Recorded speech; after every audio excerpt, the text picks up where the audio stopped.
Long ago, there lived a woodcutter in a small hut near the forest. When he reached the last stage of his life, and old age took over, he thought to himself that his remaining days were few. So, he decided to give some advice to his son, so that he could live his future life peacefully, without falling into trouble.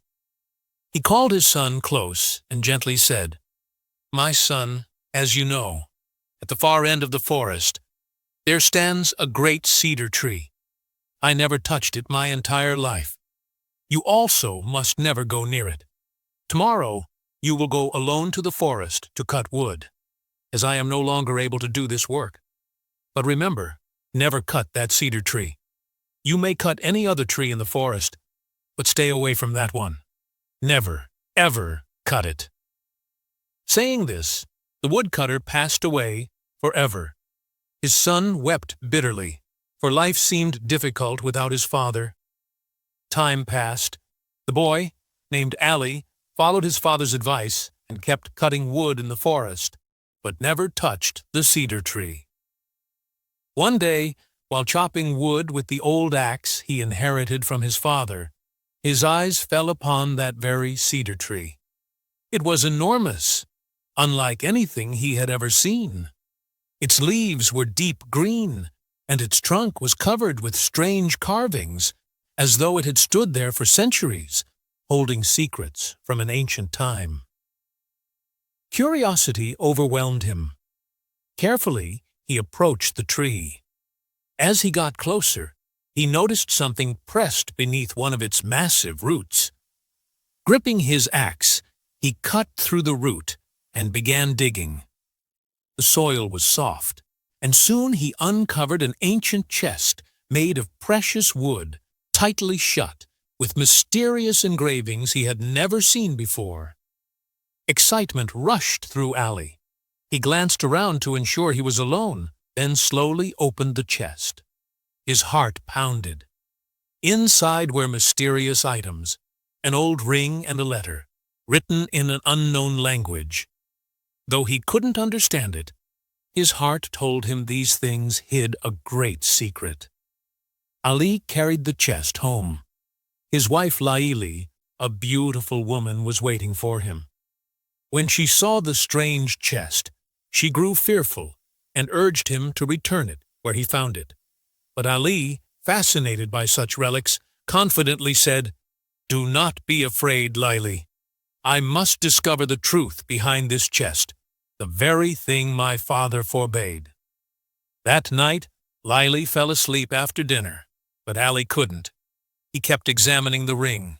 It seemed ancient and magical, as if hiding a mysterious power.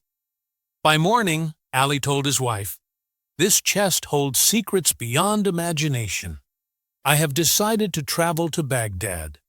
At the edge of the city lives an old scholar, an expert in ancient relics.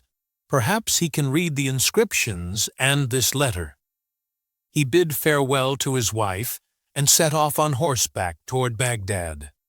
On his journey, he noticed a strange masked man following him.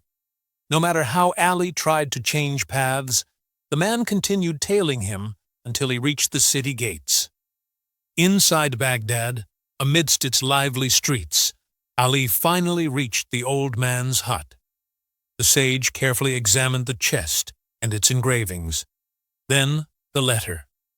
His eyes widened with shock. "Ali, you should not have opened this chest. It holds the secret of a treasure.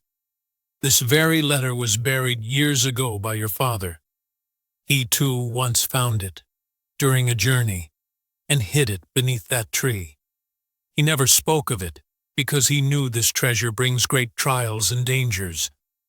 But now that you have unearthed it, perhaps destiny calls you." Ali's heart raced. "My father?" But he never spoke of treasure. The old man sighed. He kept it hidden, knowing it was not easily gained. But now, you must choose your path. He drew a map, explaining that the treasure lay in a distant forest, under a special tree marked with 3 moons and 1 sun. Ali, full of determination, accepted the challenge.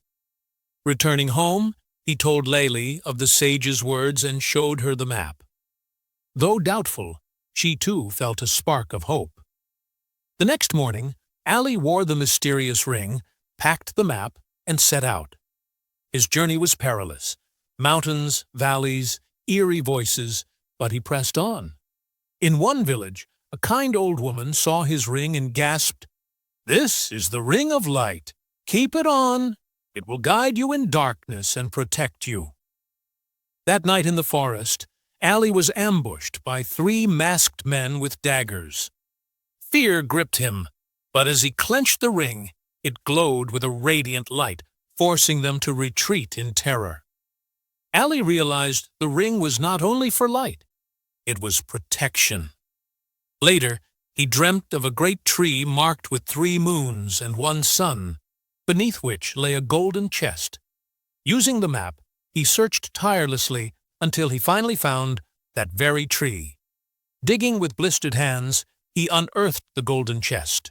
On it was inscribed, "He who finds treasure also finds trials." Inside were gold coins, jewels, and another letter, this time readable.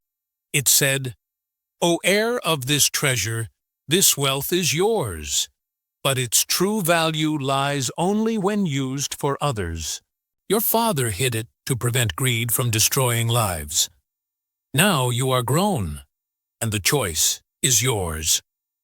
Ali sat in silence, thinking of his wife, the hungry villagers, and poor children.